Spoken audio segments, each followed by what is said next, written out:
La bolsa de Japón se desplomó más de 18% en solamente 3 días y desató pánico en los mercados internacionales. ¿Será que estamos a las puertas de una nueva crisis financiera global? Esta pregunta no la vamos a responder ahora, pero me gustaría utilizar los episodios recientes como excusa para responder otras preguntas más fundamentales. Por ejemplo, ¿por qué se originan las crisis económicas?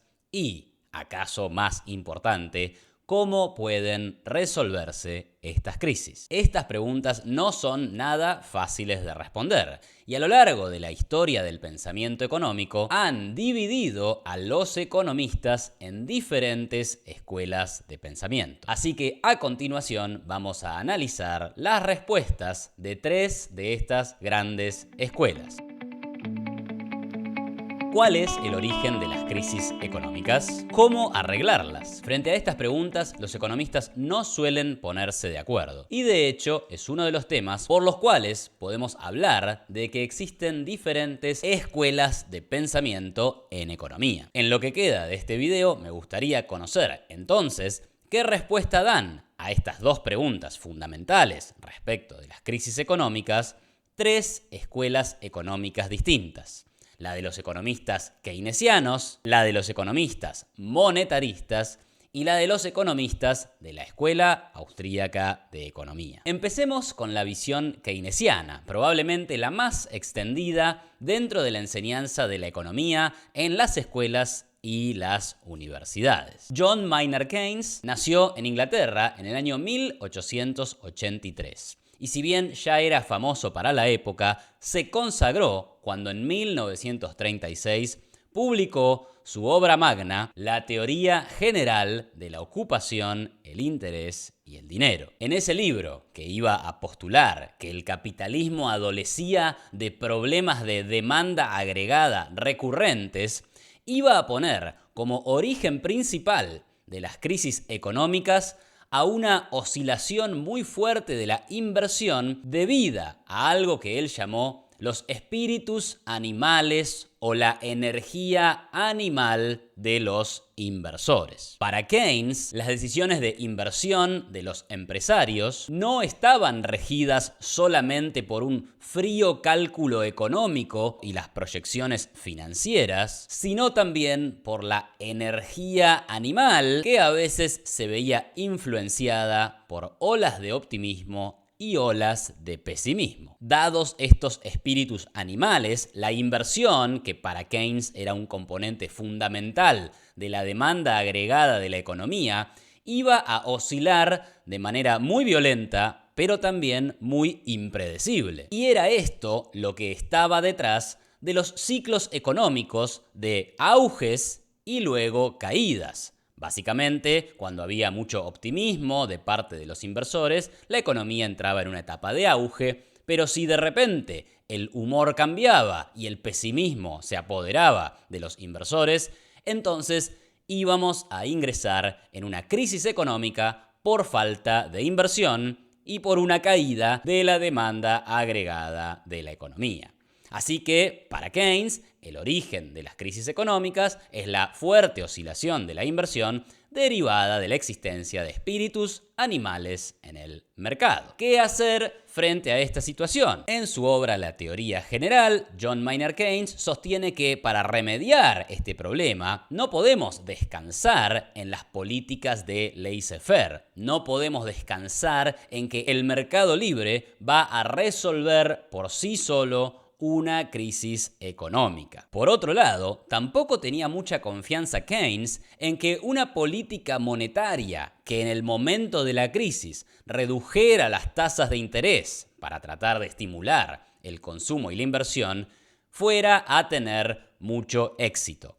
Para Keynes existía un problema llamado trampa de liquidez, en donde la política monetaria se volvía completamente ineficaz para resolver una crisis económica. Dada esta circunstancia, aparece como la única solución viable que el Estado intervenga con una política fiscal expansiva. El gobierno debe intervenir en la economía expandiendo el gasto público para estimular el empleo, el consumo, la inversión y finalmente reactivar la producción. Dado que Keynes creía que el problema de la crisis era un bajón en la demanda agregada, la forma de resolverla era que el Estado saliera a gastar dinero para poder reinflar esa demanda agregada que se había caído en primer lugar. Pasemos ahora a la visión monetarista o la de todos aquellos que se consideran seguidores del economista ganador del premio Nobel, Milton Friedman. Milton Friedman nació en la ciudad de Nueva York en el año 1922 y una de sus obras más importantes, publicada en el año 1963, se tituló Una historia monetaria de los Estados Unidos. En esta obra, Friedman intentará responder a Keynes este argumento acerca de que la política monetaria no es eficaz. De hecho, lo que va a plantear Friedman, mirando los datos de la historia de los Estados Unidos entre 1867 y 1960, es que las decisiones sobre las cantidades de dinero en una economía son absolutamente cruciales y de hecho vamos a encontrar en este texto su visión sobre las crisis económicas. ¿Qué respuesta da Friedman a la pregunta acerca de por qué se originan las crisis económicas? Y más concretamente, ¿qué respuesta dio acerca de cuál fue la causa de la Gran Depresión de los años 30 en los Estados Unidos? Friedman, junto con su coautora Anna Schwartz, argumentarán en esta obra que la causa de la Gran Depresión había que encontrarla en la fuerte contracción de la oferta monetaria ocurrida hacia el año 1928 en los Estados Unidos y que había sido causada por decisiones de la Reserva Federal. En efecto, una reducción de la cantidad de dinero y una subida de la tasa de interés, resultado, a juicio de Friedman y Schwartz, de un mal desempeño por parte de los funcionarios del Banco Central de los Estados Unidos de aquella época, generó como resultado una caída de la actividad económica y luego una deflación, es decir, la caída generalizada de los precios en los Estados Unidos. Adicionalmente a esto, Friedman y Schwartz van a sugerir que una vez que comenzó la caída económica, eso fue afectando directamente a la actividad de los bancos comerciales del país. Y para Friedman y Schwartz, el hecho de que la Reserva Federal no saliera a rescatar al sistema bancario de ese país hizo que una contracción económica se transformara en una gran depresión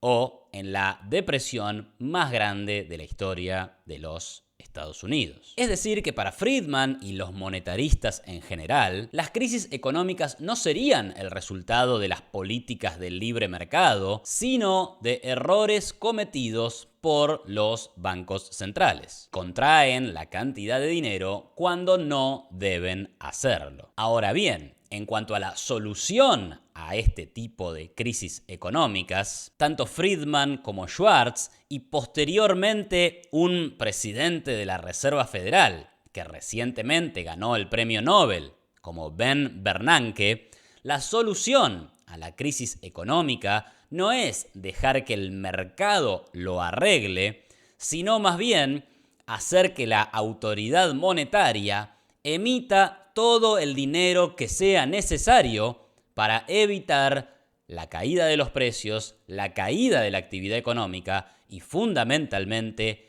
el colapso del sistema bancario y financiero del país. En un famoso discurso del año 2002, Ben Bernanke, cuando ya era presidente de la Reserva Federal, pero antes de que ocurriera la crisis financiera del año 2008, dijo en honor a Milton Friedman que él y Anna Schwartz tenían razón, que los bancos centrales habían sido la causa de la Gran Depresión, pero que gracias a los estudios de Friedman y Schwartz, los economistas actuales habían aprendido la lección y que no iban a volver a cometer los mismos errores.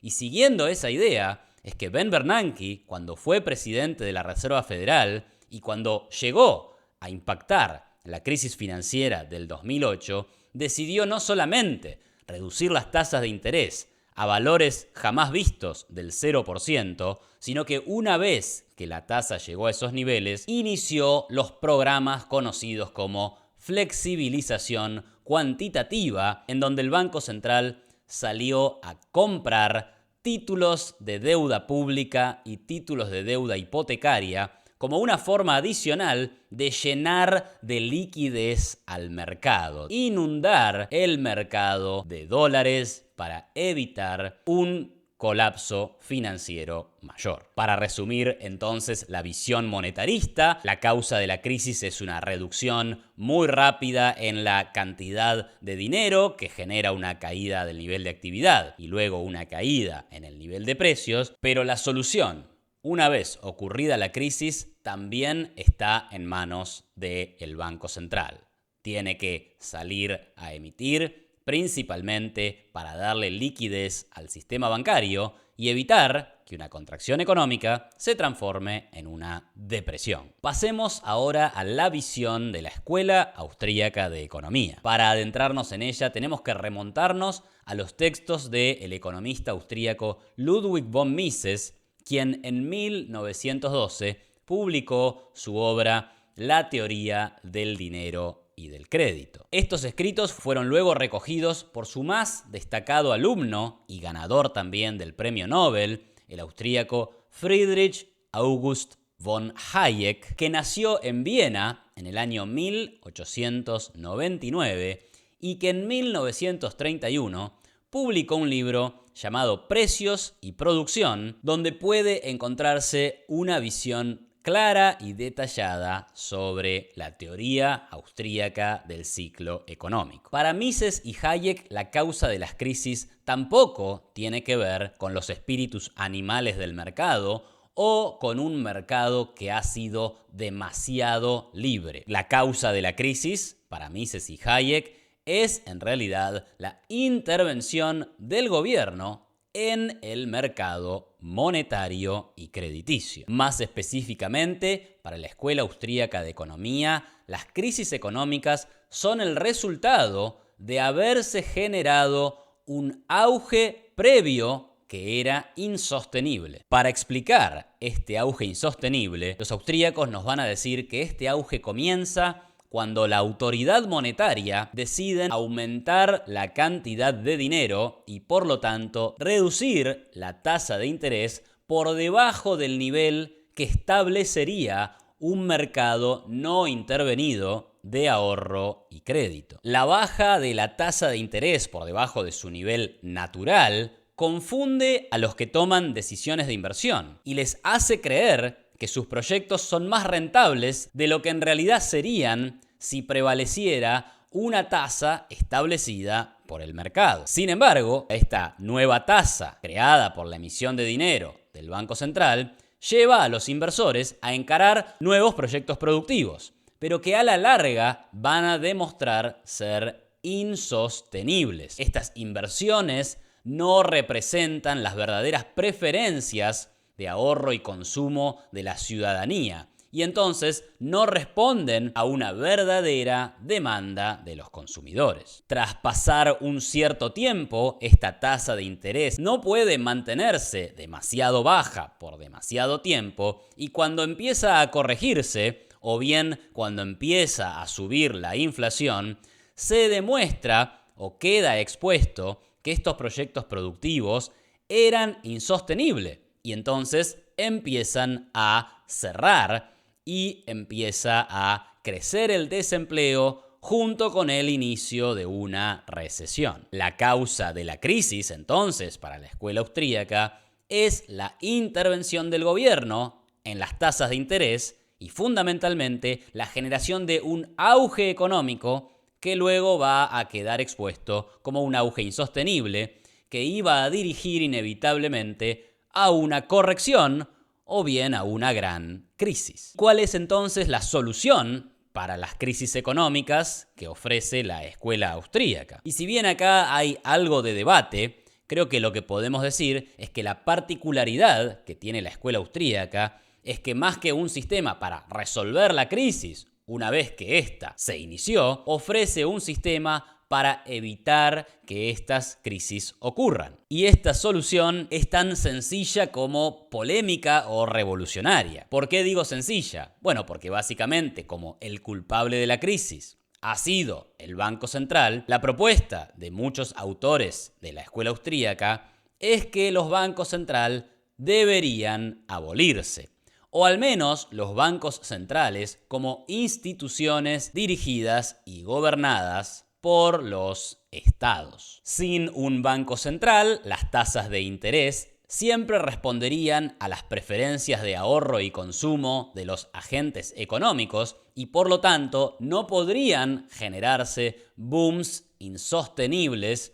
o al menos no podrían generarse estos booms de manera generalizada en una economía. Por supuesto que habría errores en cuanto a inversiones, problemas sectoriales, empresas que tienen que cerrar, pero no existiría este fenómeno agregado en donde una mala señal derivada de una muy baja tasa de interés genera que haya demasiados proyectos productivos que tienen que cerrar al mismo tiempo una vez que queda expuesto que no son sostenibles porque no respondían a las demandas genuinas de los consumidores. Para ir cerrando, esta fue una mirada ultra resumida de toneladas y toneladas de escritos acerca de las crisis, pero al menos como una introducción debería haber funcionado. Hemos visto a la escuela de Keynes, hemos visto los escritos de Friedman y hemos visto la visión de la escuela austríaca de economía.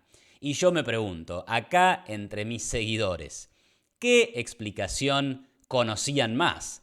¿Qué explicación les gustó más? ¿Y cuál creen que en definitiva es la que tiene la razón? Déjame tus comentarios acá en la caja de comentarios y veremos quién es la visión ganadora. Si te gustó este video, no dejes de darle me gusta, suscribirte a mi canal y compartirlo en tus redes sociales. Muchas gracias y nos vemos en la próxima.